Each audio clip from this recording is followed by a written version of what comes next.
derrière l'attentat en Iran, la main de Riyad, Washington, ou de Téhéran. Louis d'Outre-Bintel. L'Iran a été frappé par un attentat terroriste, si Téhéran a accusé un groupe nationaliste arabe et leur soutien, saoudien et émirati. Les auteurs de cette attaque en plein défilé militaire sont encore inconnus. Groupe séparatiste ou révolutionnaire, États-Unis, pays européens, Téhéran elle-même, les pistes sont multiples. Analyse. Qui sont les responsables de l'attaque terroriste perpétrée lors du défilé militaire à Ahvaz en Iran ce samedi 22 septembre? L'État islamique, ennemi des factions soutenues par Téhéran en Irak et en Syrie, a revendiqué cet attentat par l'intermédiaire de l'agence Amaq. Mais, dans un premier communiqué, le principal canal de diffusion des revendications de l'I a mentionné la présence du président Rouhani, alors que ce dernier n'assistait pas aux commémorations du début de la guerre Iran-Irak. Si depuis, Amaq a rectifié, cette erreur fait planer le doute quant à son implication dans la mort de 24 personnes, dont des civils et des soldats iraniens. Et ce malgré la diffusion d'une vidéo montrant 3 hommes revêtant des uniformes et qui seraient, selon l'agence de propagande, le commando de l'attentat d'Ahvaz. Les autorités iraniennes, qui remettent en doute cette revendication, ont rapidement imputé cet attentat à la mouvance séparatiste du Khouzistan, dont la capitale est Ahvaz. Cependant les groupes indépendantistes arabes en Iran sont nombreux. Mentionné par les médias français, le Front populaire et démocratique des Arabes d'Ahvaz a nié toute implication. Si le groupe Résistance nationale d'Ahvaz a revendiqué cet acte terroriste, les gardiens de la révolution désigneraient davantage Al-Ahwaziyya, dont certains membres sont réfugiés en Europe. Le Khouzistan, aussi appelé Arabistan ou Ahwaz par les irrédentistes, est une région riche en ressources pétrolières, mais qui souffre d'un taux de chômage plus élevé que la moyenne nationale, est en pénurie d'électricité et connaît une sécheresse importante, tout comme la province irakienne voisine, dont Bassora est la capitale. Et ces deux régions ont un autre point commun, et les revendications sociales s'accumulent et dérapent, ou sont utilisées pour déstabiliser le pouvoir en place.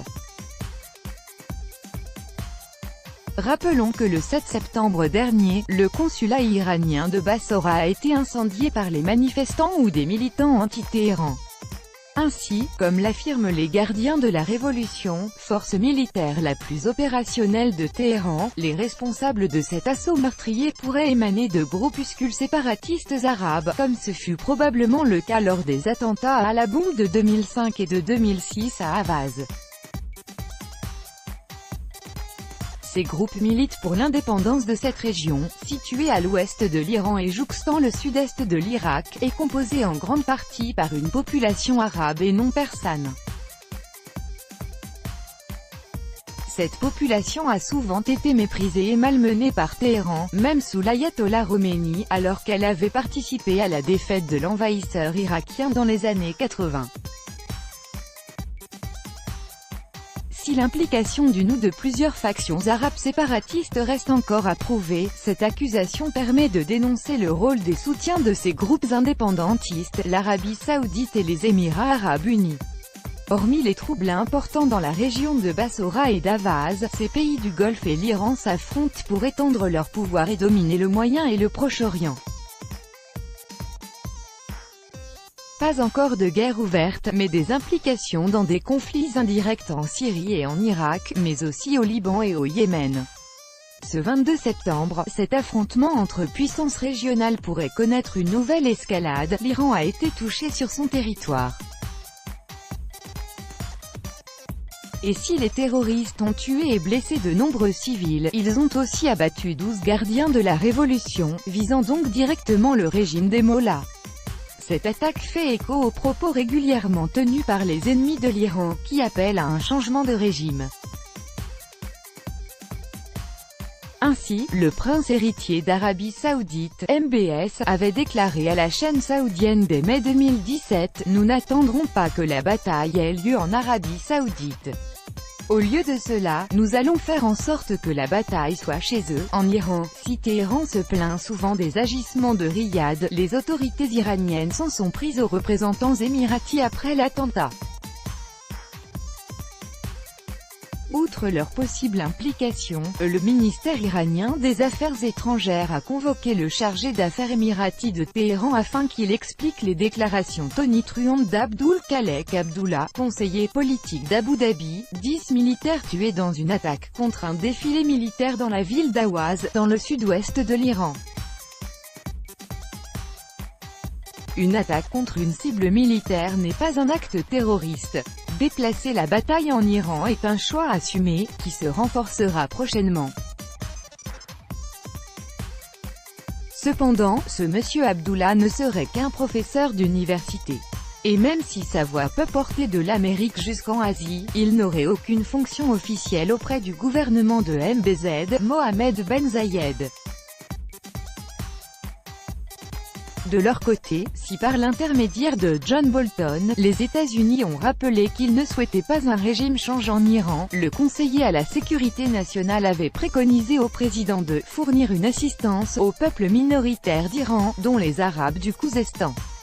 De plus, les États-Unis ont affirmé dans leur rapport annuel sur le terrorisme que l'Iran est resté le premier État à parrainer le terrorisme et à continuer de soutenir les attaques contre Israël, au-delà de cibler l'Iran, et sans même prendre en compte les activités de leurs alliés saoudiens et émiratis dans le terrorisme mondial. Le secrétaire d'État Mike Pompeo a lui, directement menacé Téhéran, le vendredi 21 septembre en affirmant à CNN qu'il s'en prendrait militairement à l'Iran si ce dernier, par des attaques, même indirectes, nuisait aux intérêts américains. Nous avons dit à la République islamique d'Iran que l'utilisation d'une force par procuration pour attaquer les intérêts américains ne nous empêchera pas de répondre contre le donneur d'ordre. Si cette déclaration peut être une réponse aux tirs de roquettes qui ont atterri dans la zone où se trouve l'ambassade américaine à Bagdad au début du mois, il n'en demeure pas loin qu'elle intervient la veille de l'attentat d'Awaz. Outre le « Grand Satan », Téhéran a aussi mis en garde des pays européens. En effet, ce samedi 22 septembre, le ministère des Affaires étrangères iranien a convoqué les diplomates du Danemark, des Pays-Bas et de la Grande-Bretagne. Ces pays hébergeraient certains groupes terroristes, peut-être liés à l'attentat, selon Téhéran. Autre drôle de coïncidence, la diaspora iranienne de New York se réunissait ce samedi 22 septembre. En tête d'affiche de ce sommet, l'organisation considérée comme terroriste par les autorités iraniennes, les Moudjahidines du peuple. Cette grande manifestation avait un message clair, le renversement du régime iranien et son remplacement par Mariam Rajavi, leader de l'organisation et présidente du Conseil national de la résistance iranienne. Les déclarations des personnalités qui se sont exprimées lors de ce sommet parlent d'elles-mêmes. Pour le général James Jones, ancien conseiller à la sécurité nationale des États-Unis sous Obama, les jours du régime iranien sont comptés, car son peuple ne le veut plus. Les Iraniens fêteront bientôt à Téhéran le retour de leur grande nation dans les rangs de la communauté internationale, pour Bernard Kouchner, l'ancien ministre français des Affaires étrangères, qui appelle les Européens à durcir leur position vis-à-vis de Téhéran. Le comportement du régime dans la région est inacceptable. L'Iran a une alternative démocratique qui lutte pour un Iran laïque. Vous, Mariam Rajavi, NDLR, est un agent fantastique d'équilibre dans l'égalité des sexes. Les femmes sont l'avenir de l'Iran. C'est à eux, le peuple iranien, NDLR, de changer le régime. Mais nous, l'Europe, NDLR, devons les aider. Enfin, l'ancien maire de New York, et depuis peu avocat de Donald Trump, a joué aux augures, en soutenant le changement de régime en Iran. L'Iran mérite la liberté. L'Iran devrait être dirigé par Madame Mariam Rajavi. Le peuple iranien n'est pas ce groupe d'hors-la-loi.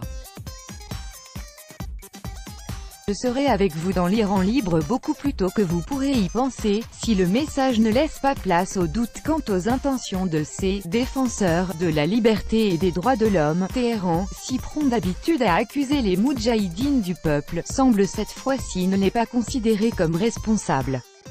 Finalement, les responsables seraient toujours les mêmes, à moins que les coupables ne fassent partie des arcanes du pouvoir iranien.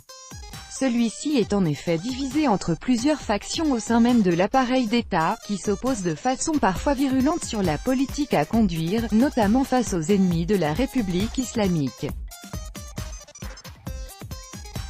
Ne serait-ce pas pratique de condamner le terrorisme, les groupes séparatistes et leurs soutiens saoudiens, émiratis, israéliens, européens et américains, à la tribune des Nations Unies? En effet, le timing est bon. 2 jours après la tuerie d'Avaz, le président Rouhani va pouvoir fustiger les ennemis du peuple iranien à l'ONU, confirmer la nécessité de son programme balistique pour la défense du territoire national et entériner les répressions du régime vis-à-vis d'un peuple qui se rebelle indubitablement pour sa liberté. Cette thèse a été élaborée d'après des rumeurs provenant d'Iran et relayée aux États-Unis, comme s'en est ému le président Rouhani. Alors complot interne ou guerre par procuration entre puissances, réponse probable par la vengeance inoubliable, promise par les gardiens de la révolution.